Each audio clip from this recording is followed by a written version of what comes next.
Vlad the Impaler, also known as Dracula, was a Christian hero.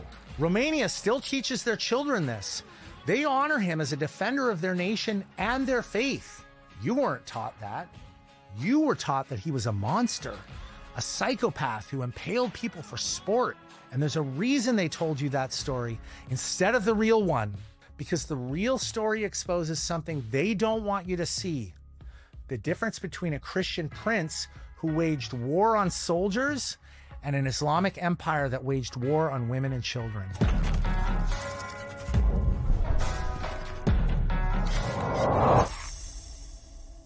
Here's what your history books left out. The Islamic Ottoman Empire was waging holy war against Christian Europe. They were swallowing Christian lands, city by city. And Vlad knew exactly what that conquest looked like because he spent his childhood as their hostage. He watched Christian cities fall. He saw what happened to the women, saw boys ripped from their mothers and converted at sword point. He watched his own brother break under the pressure and convert to Islam. But Vlad didn't break. And when he finally took his father's throne, he made a decision that would echo throughout history. Not here, not my people, not while I breathe. You've probably heard about the golden age of Islamic tolerance. Muslims, Christians, and Jews living in harmony. A multicultural paradise that supposedly put those backwards Christian kingdoms to shame. Ask yourself one question. If it was so tolerant, why did Christian populations disappear? Because here's what tolerance actually looked like. The devshirm, the blood tax. Ottoman soldiers would arrive in Christian villages and demand the priest hand over a list of baptized boys. Boys as young as 6, kidnapped, forcibly circumcised, forcibly converted to Islam, and trained as soldiers used to conquer more Christian lands and steal more Christian children. Hundreds of thousands of boys over the centuries. Vlad watched this empire from the inside. He understood exactly what was coming for his people if he failed.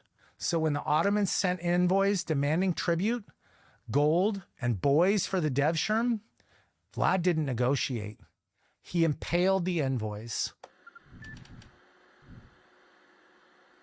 Sultan Mehmed II, the conqueror of Constantinople, the most feared military commander in the world, had assembled 150,000 Islamic troops to crush Vlad personally. Vlad had 30,000 Christian men and absolute clarity about what defeat would mean for every woman and child in his kingdom.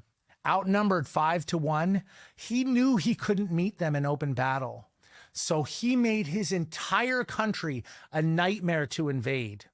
He poisoned the wells so the Ottoman Empire had nothing to drink, burned the crops so that they had nothing to eat, and drove the livestock into the mountains so they couldn't resupply.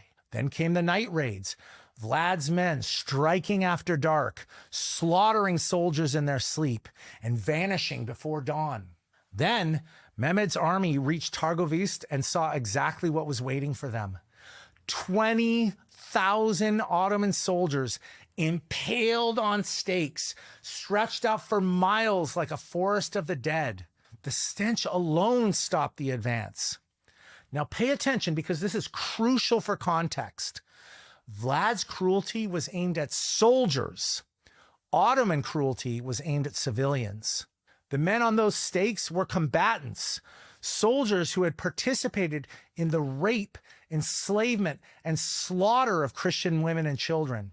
And what did Ottoman cruelty look like? When Constantinople fell in 1453, Mehmed's soldiers were promised 3 days of lawful plunder. Eyewitnesses documented what followed. Tens of thousands of civilians enslaved, women raped in the streets and inside churches, nuns violated on altars, young women stripped naked and sold in slave markets, the elderly slaughtered wherever they tried to hide. The Ottomans made war on women and children. Vlad made war on warriors, and it worked. It worked. Mehmed II, the man who